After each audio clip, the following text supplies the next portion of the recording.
Today, we are going to listen to a story of a young boy named Victor, who learned the biggest lesson of his life after running the race of his life.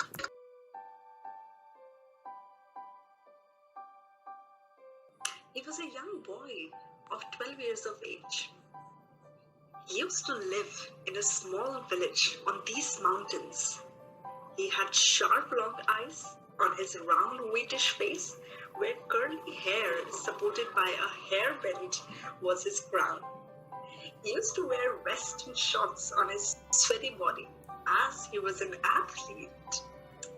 And as his name suggested, he was a young sports boy longing for success, longing for victory.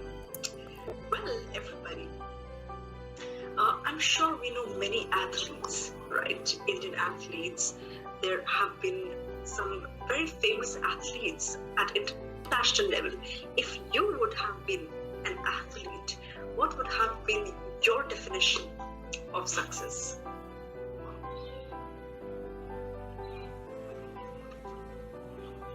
All right, thank you for giving a thought about it, everybody.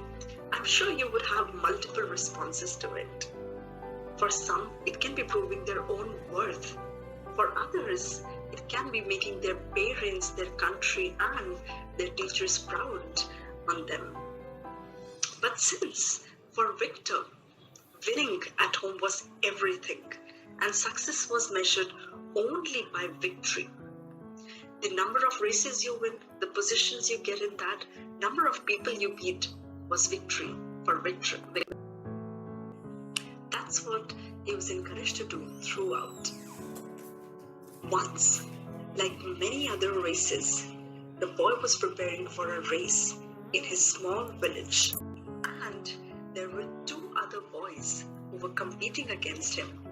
A large crowd had gathered to witness the sporting spectacle, including a wise old man. The race looked like heat on the finish line. But of course, enough. The boy dug deep and called to his strength and power. He took the winning line and was the first.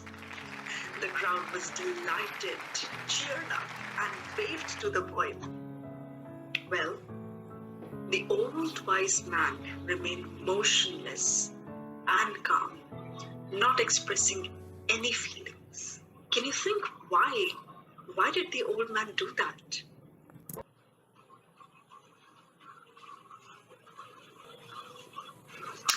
All right, I'm sure you would have multiple responses to it, right? Now the little boy felt proud and important. The second race was called, and two new applicants came up to run with the little boy. The race began, and of course enough, and to no surprise, the little boy passed and finished first again. The crowd was delighted again, cheered up, and waved to the boy. But the sage again remained motionless. The little boy, however, felt proud. And yet another race plated the little boy. The wise old man stepped forward this time and introduced a little boy with two new applicants. Can you guess who the two new applicants could have been for the little boy, for Victor? Well, you will be surprised to know that they were none other than an elderly, fragile lady and a blind man. What is it? Asked the little boy. This is not a race. He exclaimed. Now race, Said the sage. The race began, and the boy was the only finisher. The other two applicants remained standing on the starting line. The little boy was ecstatic. He raised his hand in ecstasy. However, the crowd was silent, not expressing feelings for the little boy. What happened? Why don't people join my success? He asked the wise man. race again. replied the sage. This time, finish it all together. He added. The little boy thought, and he stood between the fragile old woman and the blind man. And then he took the applicants by the hand. He held both of their hands. The race began, and the little boy walked to the finish line and crossed it. He had both the fragile old woman and the blind man. The crowd was ecstatic, cheered up, and waved to the boy. The sage smiled, nodding his head. The boy felt proud and important, the most that he could. Old man, I don't understand. Who is the crowd cheering for? Which one of us three? The little boy.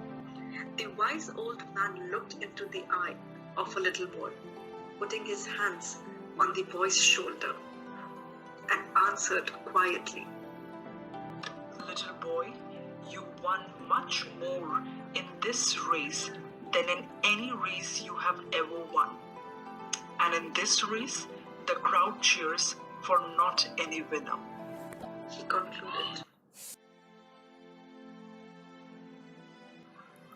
Everybody, what are we running for? What are you running for? Do you crave success? Is victory the only dimension for you in life? Who are you running against? And if you always defeat everyone, soon people will stop cheering for you at the end of their lives if you look back. The question is, who ran next to you in this race? If they were weaker and older, did you help them cross the line? You all finished together because it is the best race you could ever run. So run this race called life. But don't forget that it doesn't matter if you win. It is important how you run this race.